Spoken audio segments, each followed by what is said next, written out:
It's rare for a game to surprise me in some capacity these days, given the amount of games I've played, but for our first look video today, we have a title that I was not expecting as much going into it that we found. But this is Operencia, The Stolen Sun.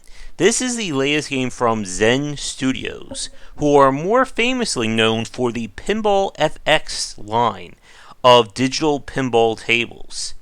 And while they have dabbled in other game genres in the past, including the game Castle Storm, Operencia is their first take on the dungeon crawling RPG.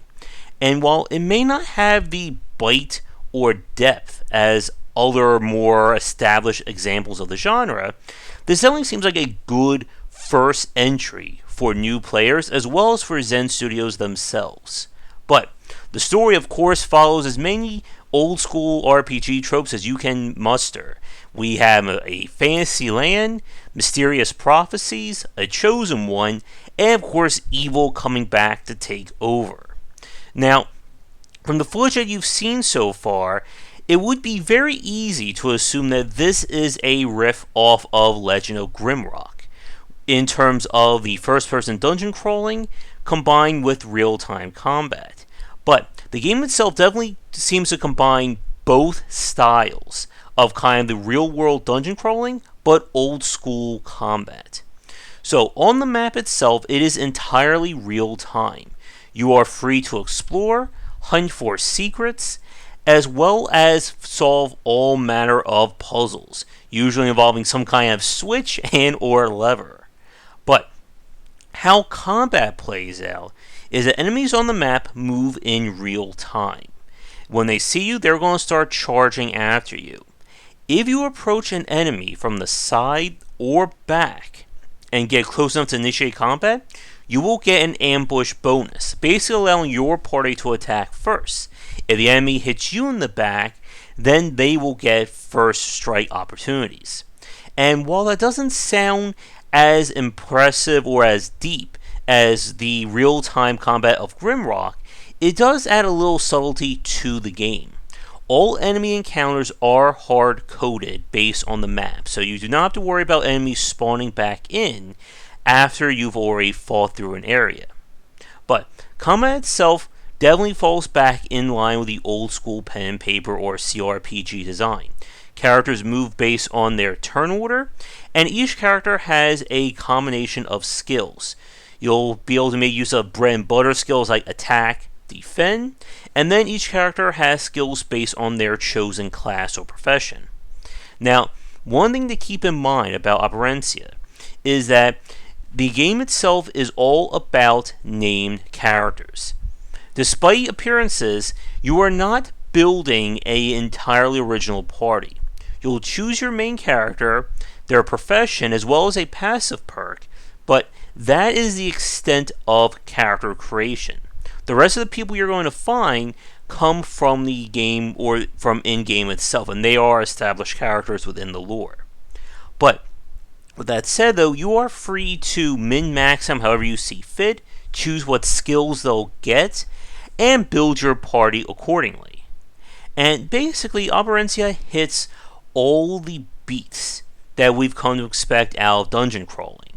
As I said a few minutes ago, if you're expecting the hardcore side of things, whether it's in terms of a high difficulty curve or the amount of brain teasing, or I should say brain melting puzzles that we saw in Grimrock, Operencia doesn't hit that level. And that is, I think, for better or worse. If you're new to dungeon crawling, I would definitely recommend this game. But with that said, though, I do have a few nitpicks for people expecting more on the hardcore or depth side of things.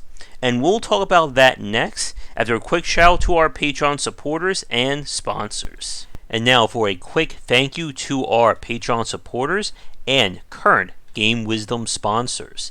If you would like to continue this discussion on game design, be sure to check out our Discord channel, linked down below.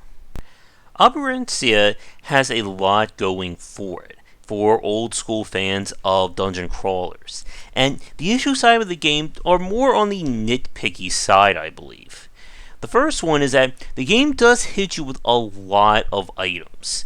And from what I've seen, I believe enemies will drop random items. It's kind of hard to tell without replaying the game multiple times.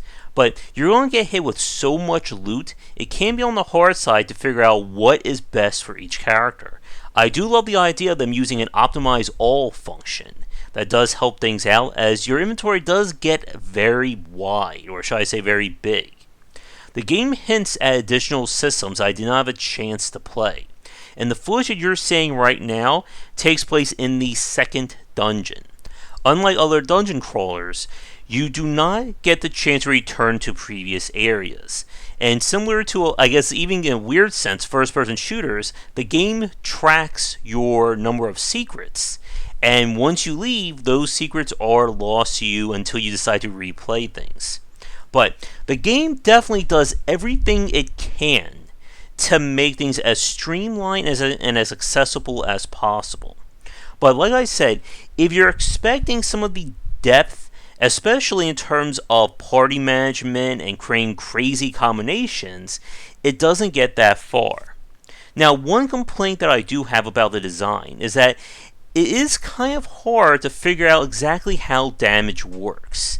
Now, for the footage that you're seeing right here, enemies basically line up on 3 different planes: close, medium, and long, or close, medium, and far range. And when you mouse over skills on the bottom of the screen, the game hints or tells you what ranges that skill is best at. But even with that information, I had cases where I couldn't figure out why I was doing more or less damage to an enemy. Now, enemies will resist or are susceptible to different kinds of elemental damage, which it will tell you when you mouse over it. But it would have been nice, again, add pop-up saying you are going to do X between X and Y amount of damage with this attack. And that is more in line or more based on the enemy itself rather than just the flat number that you see when you mouse over a skill. Now, from what we've played of this on stream, the game does introduce new enemy types and new scenarios, and the difficulty curve definitely went up when we moved into the second biome. There are also further difficulty settings, including an Iron Man mode, for those of you who are really into your dungeon crawling. But I do think that this is a great foundation for a design for Zen, and I would love to see them attempt something similar to Etrian Odyssey or the Wizardry franchise going forward. As dungeon crawlers may not like the fact that your party is a little bit more fixed compared to those other examples. But with that said, though, if you're looking for a new RPG that has a lot going for it, despite not being overly difficult or, punishing difficult, then definitely give this one a try. And by the end of our stream, I was actually very interested in maybe playing more of this, whether it's on or off recording, just to see where things go. The game hinted at possibly a crafting or some kind of augment system that we did not get a chance to show when we play this on recording. But with all that said, I would like to thank Zen for giving me a press key to check this one out.